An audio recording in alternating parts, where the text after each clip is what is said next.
Bu videoda yine Volçan Voyvoda gibi gizemli ve onun zamanında yaşayan, ona katılan bir rahipken eşkıya olan Pop Martin, Rahip Martin'i ele alıyoruz. Pop Martin, Balkanlar ve Trakya'nın sözlü tarihinde Volçan Voyvoda'dan sonra gelen en gizemli ve kilit isimdir. Hayatı, tarihsel bir gerçeklikten ziyade, yüzyıllardır kuşaktan kuşağa aktarılan bir epik destan ve define şifreleri bütünüdür. Onun hikayesi bir din adamının nasıl Balkanların en büyük strateji uzmanına ve haritacısına dönüştüğünün öyküsüdür. İlk yılları ve dağa çıkış nedeni. Efsaneye göre Martin, aslen Bulgaristan'ın kuzeyinde veya Trakya civarında yaşayan, eğitimli, okuma yazma bilen ve saygın bir papazdır. Dağa çıkış hikayesi ise dramatik bir kırılma noktasına dayanır. Genel anlatı, Martin'in eşine veya ailesine yerel bir yönetici, bazı anlatılarda bir voyvoda veya derebeyi tarafından haksızlık yapılması üzerinedir. Bu olaydan sonra cübbesini çıkarıp eline silah almış ve adaleti dağlarda aramaya karar vermiştir. Martin, diğer eşkıyalardan farklı olarak entelektüel bir derinliğe sahipti. Bu yüzden kısa sürede Volçan Voyvoda ile tanışmış ve onun sağ kolu, sırdaşı ve beyni olmuştur. Yaşadığı coğrafya ve faaliyet alanları şu şekilde olmuş olup, Pop Martin'in ayak izleri bugün 3 ülkenin sınırları içerisinde tespit olunmuştur.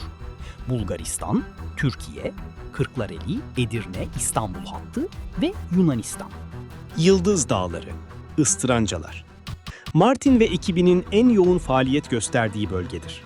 Sık orman yapısı ve mağara sistemleri sayesinde Osmanlı takibinden kaçmak için burayı üs edinmişlerdir. Istırancaların hem Bulgaristan hem Türkiye tarafında bugün hala onun isminin verildiği onlarca mağara ve geçit bulunur. 2. Şeytan Deresi ve Karadeniz kıyıları. Trakya'nın Karadeniz kıyıları, Kıyıköy, İğneada hattı, Martin'in deniz yoluyla gelen altınları ve sevkiyatları kontrol ettiği bölgedir. Efsaneler, onun deniz kıyısındaki dik kayalıklara gizli mekanizmalar kurdurduğunu söyler. 3. İstanbul çevresi, Çatalca ve Silivri. Çoğu anlatıda Martin'in İstanbul'un giriş çıkışlarını tuttuğu, payitahta giden kervanları Çatalca ormanlarında beklediği söylenir. Özellikle Büyükçekmece ve Silivri'nin iç kesimlerindeki dere yatakları onun haritalarında sıkça adı geçen konumlardır. Pop Martin'in defteri ve şifreleme geleneği.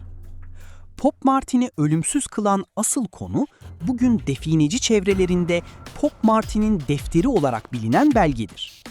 Efsaneye göre Martin, Volçan ve ekibinin gömdüğü tüm hazineleri, mağaraları ve gizli geçitleri bu deftere kaydetmiştir. Martin'in yaşadığı yerleri anlatmak yerine işaretlediği söylenir. Onunla özdeşleşen bazı ünlü işaretler. Kudret Kalesi. Yapay olarak modifiye edilmiş, girişi sadece belirli açılardan görülen kale mağaralar. Hayvan sembolleri. Ayı, yılan, tavuk gibi figürlerle hazineleri değil, bir yolu veya bir mekanizmayı tarif ettiğine inanılır. Kemerli köprüler. Balkanlarda orman içlerinde kalan, üzerinden hiçbir yol geçmeyen ancak Martin yaptırdı denilen gizemli taş köprüler. Ölümü ve sırrı. Pop Martin'in nasıl öldüğü tam bir muammadır. Bir anlatıya göre Volçan Voyvoda ile birlikte yaşlanıp izlerini kaybettirmişler. Başka bir anlatıya göre ise hazinenin sırrı kendisiyle mezara gitsin diye öldürülmüştür. Ancak en yaygın inanç, Martin'in tüm bilgisini kayalara, ağaçlara ve deri üzerine yazdığı şifrelere bırakıp bir gölge gibi tarihin derinliklerine karıştığıdır. Tarihsel olarak 18. ve 19. yüzyıllarda Balkanlarda Osmanlı otoritesine baş kaldıran haydut hareketleri gerçektir. Pop Martin bu hareketin hem dini hem askeri figürlerini temsil eden sembolik bir birleşimdir. Osmanlı devlet arşivlerinde Volçan Voyvoda ve Pop Martin isimlerine dair kayıtlar efsanelerdeki kadar görkemli ve mistik değil, daha çok dönemin asayiş raporları ve şekavet yani eşkıyalık kayıtları şeklinde karşımıza çıkar. Resmi belgelerde bu şahıslar milli kahraman veya hazine koruyucusu olarak değil, devlet otoritesine baş kaldıran dağ eşkıyaları olarak tanımlanır.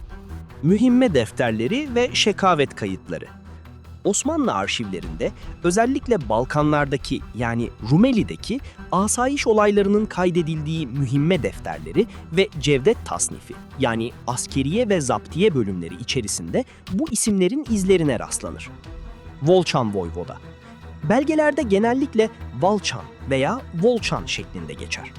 18. yüzyılın sonu ve 19. yüzyılın başında Balkanlarda faaliyet gösteren Bulgar haydut çetelerinin lideri olarak tanımlanır.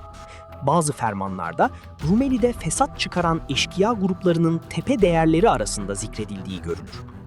Pop Martin. Arşivlerde Rahip Martin veya Eşkıya Martin olarak özellikle kilise görevini bırakıp dağa çıkan bir firari olarak kaydedilmiştir. Osmanlı belgeleri onu dini kimliğini kullanarak halkı provoke eden ve stratejik soygunlar yapan bir çete mensubu olarak tasvir eder. 2. Voyvoda unvanının karışıklığı. Arşiv taramalarında voyvoda kelimesine çok sık rastlanır. Ancak bu her zaman bir eşkıyayı temsil etmez. Eflak, Boğdan gibi bölgelerin yöneticilerine veya bazı vergi toplayıcılarına da voyvoda denirdi. Halk arasındaki efsaneler bu resmi ünvan ile dağdaki liderleri zamanla birbirine karıştırmıştır. Arşiv belgeleri, Volçan gibi isimlerin bu ünvanı devletten almadığını, kendi grupları içindeki liderlik vasfı için kullandıklarını belirtir. 3. Hazine ve define belgeleri, definename.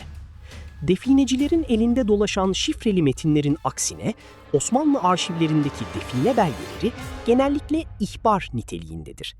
Arşivde yerel halkın Pop Martin buralara bir yerlere hazine gömmüş diyerek devlete yaptığı başvurular ve devletin bu iddiaları araştırmak üzere gönderdiği memurların raporları mevcuttur.